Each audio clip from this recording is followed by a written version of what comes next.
Ignorance is an industry, big industry. And there are those who want Africa to continue to wallow in poverty and to wallow in ignorance because it is their safest bet to their continued benefit. The day we wake up to that reality, the safer we are. That is why the English had this beautiful saying, let sleeping dogs lie. So we are sleeping, and we are being allowed to lie. And we are being hypnotized into even greater sleep and slumber, to dream even further.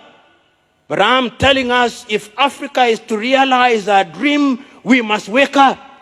If Africa is to win the lottery, we must buy the lottery ticket. Why are we ring fencing 30%? Let us ring fence 70%. It can't be done because it is a question of cross-fertilization of ideas. We must learn from other civilizations, but learning must not mean surrendering to them. I'm submitting to us that we surrender to them. And going forward, therefore, you who are present here, we must think of another Africa.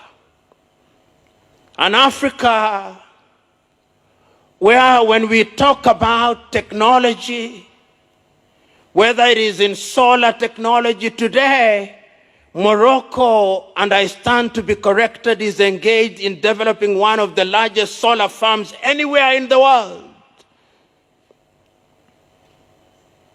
I'm still talking about consulting engineers even in that field. Kenya is doing another major solar project, and all African countries ought to be engaged in it. Namibia, I think, is also engaged in it.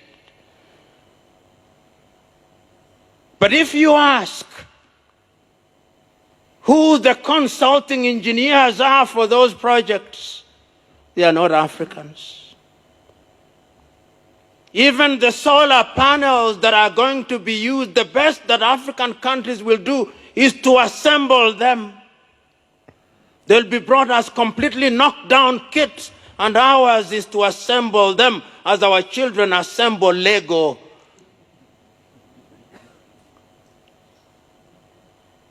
We are talking about water and water, which is an important thing, and water engineering. And we have consulting engineers in that regard. Even when we talk about water engineering and the drilling equipment, I know of no African country that makes water drilling equipment. Perhaps South Africa. South Africans correct me.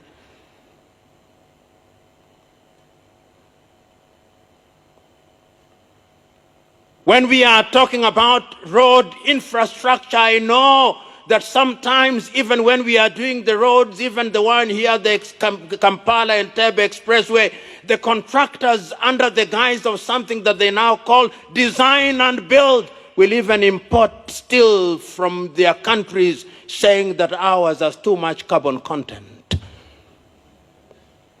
Sometimes even cement is imported because ours is claimed not to have certain ingredients.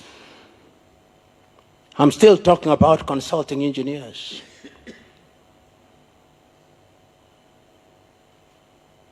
When we are doing our railways, we may celebrate them all we want, but when we receive the wagons, they are rehabilitated engines that belong to the museums alongside the spinning wheel. I'm submitting to us that the consulting engineer is important to Africa's growth and development. You cannot deny that. And I can see the vision. I can see what the African leaders were thinking about when they met in Addis Ababa, Ethiopia, and came up with Agenda 2063. They were looking at the engineer and they were saying that the engineer, well, if he is a civil engineer, Let him be an African civil engineer who is aware of the African terrain. Let him be an engineer who is equipped with what he or she needs to grow Africa, so that when he or she is engaged in designing and ultimately presiding over the building of African roads, he knows his or her continent. That is what they were thinking. So that when they are building this road across the continent to the equatorial forest of Congo, they are building and they are empowering other African engineers. I saw them thinking about that. They must have been thinking about hydroelectric power, and they were thinking about generating power from the nearly 1,270 hydroelectric power stations that we have built. They were thinking of geothermal, and they were thinking of consulting engineers who have African experience and know Africa and relate with other civilizations in a manner that is beneficial to Africa. They must have been thinking like that.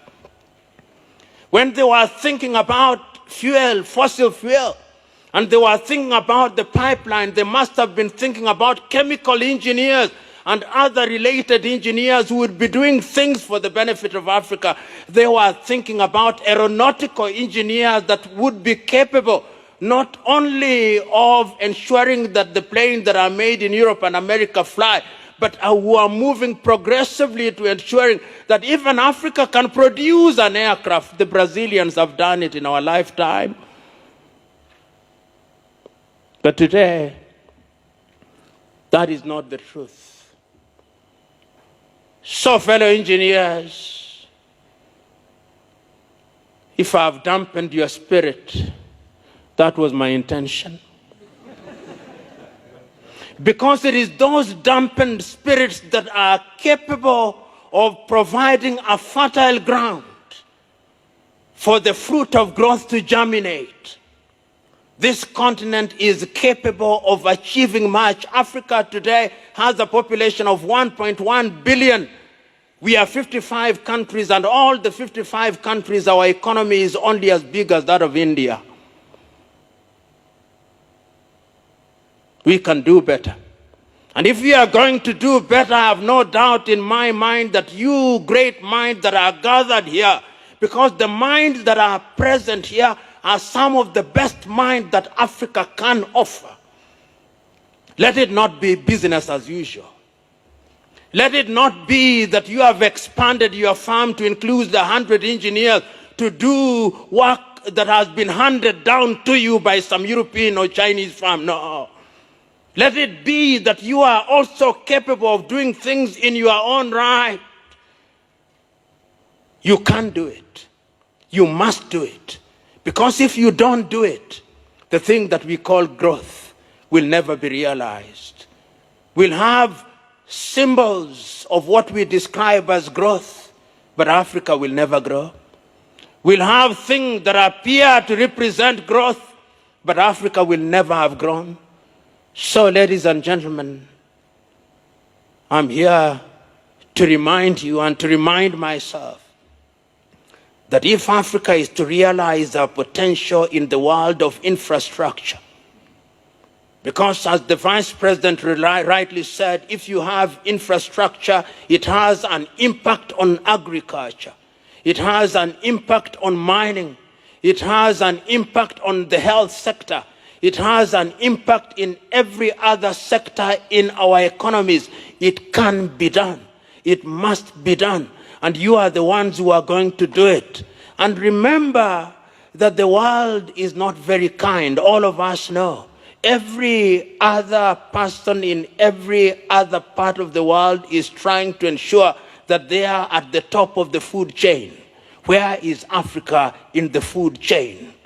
Are we at the bottom of the food chain, or we are at the top of the food chain? I am saying we are at the bottom, and going forward we must fight our way to ensure that we are beginning to talk about things like nanotechnology. What are we teaching in our universities? Most of our universities, faculties of engineering have equipment that were used in Europe during the industrial age. I'm saying this rather melodramatically, but I'm making my point. We must change. There must be a linkage between the practicing consulting engineer and the universities. There must be a linkage between that and industry. It cannot be right that in this day and age, that linkage is not there. And I believe that under the aegis of Gamma and FIDIC, it can be done, and that deliberate efforts are going to be made to ensure that we move in that positive direction so that Agenda 2063 is realized and the promises under the Sustainable Development Goals are also realized. I want to conclude with this. Have you realized that several years ago we had something called the Millennium Development Goals? They were never achieved. So we have renamed them Sustainable Development Goals. And there are more now. So the truth is, Africa must also define her own problems, and having defined her own problems, must also find solutions to her own problem. Do not be cheated. Do not be deluded that the world is full of benevolent individuals and institutions whose only claim to fame is that they want to lift Africa from the morass that she now finds herself in. The reality is, the poverty of Africa is the glory of some civilizations. Poverty is an industry. Ignorance is an industry, big industry. And there are those who want Africa to continue to wallow in poverty and to wallow in ignorance because it is their safest bet to their continued benefit. The day we wake up to that reality, the safer we are. That is why the English had this beautiful saying, let sleeping dogs lie. So we are sleeping, and we are being allowed to lie. And we are being hypnotized into even greater sleep and slumber